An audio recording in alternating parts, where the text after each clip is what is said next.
Welcome to Life Hacks Beyond Convention. Hi guys, let's do a series on how to make your money go further. We've talked about budgeting, we've talked about things like the envelope system that many of us older ones used to use many years ago. And then after we did that, a lot of people had good money. There's been really wealthy times that we've gone through a wave of that. Now we're really facing hard times. It's so much harder for young people to purchase homes and things like that. And it's just a market cycle. I know you don't want to hear that, but it'll change again. But what we need to do is learn how to manage our funds like we did many, many years ago. And I'm not going to do the avo toast thing as such, because I didn't even know what an avocado was till I was in my 40s or 50s. So, you know, but there's lots of little things around the home and other things like that that can change and make a difference. Now, one story I have of a friend who had neighbours in an identical home and the same number of people in each home, and accidentally the gas bills got swapped over. Now the water and I think the stove is on gas. This young couple came to her and swapped the bills over, and they said, "How come your gas bill is so much cheaper than ours?" And she just looked at them and said, 4-minute showers. I think what's happened over the years is that many years ago power was cheap.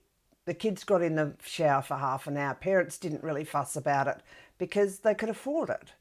So much has changed, and those bills really add up. Imagine saving the long shower to once a week maybe, and seeing what your gas or power bills change like. Just interjecting here as well, it's not just the gas and the power bills, it's the water bill. And don't know whether some of you know that we live in South Australia. South Australia is the driest state of the driest continent in the world. And so we're really, our water is expensive, but also we're much more aware in most cases. But I don't think some of the people, younger people, have been taught that. So not just power and gas, water bills too. It's stuff that we take for granted that's costing us money all the time. And because we haven't stopped to really think about the depth of it, it's preventing us from having other things that we really want. So prioritise what's something you can make you feel good other than a shower, perhaps. I like my really long one once a week. That's something I've probably been doing for years and years without realising it. And if you give it a shot, you'll see a difference in power or gas bills. That's just one little hint. I'm going to come across with a whole heap more as well, and get some of my friends to input some of the stuff that they see around. So what's happened is we had really tight times for housing many, many, many years ago.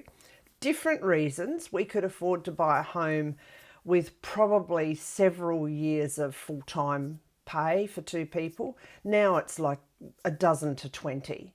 So realistically, the price variation is exponentially higher than what the wages are. We know that. At the time we were doing it, we were paying between 14 and 18% interest. But that changed too. Then the interest rates went down, and because we created a budget around the high interest rates, we were able to pay our houses off at the time. The other thing that's happened with a lot of people is divorce. So you split what you've created two ways and it doesn't pan out well. Okay, I'm not going to advocate against divorce, but just look at the reality behind where different age groups went through at different times, and recognise that this time now is really, really tough on the younger generation, and perhaps we can help them in other ways. Many of us have come out of relationships with nothing, but maybe we can help by educating people, because a lot of this stuff would have been educated at home many years ago. You don't have that opportunity anymore. Mum and dad both work, the kids are in childcare. Childcare aren't allowed to teach real things. So kids come out of childcare not knowing that the dishes have to be done or the washing has to be done, because they're not allowed to be shown that. So there's a lot of changes we're going to have to mitigate over the coming years if we're going to help people get up out of the hole that was sort of been created for them. So let's see what we can do. You guys have a great week, and I'll catch you on the flip side. Hit the subscribe button before you go, and I will catch you on the flip side.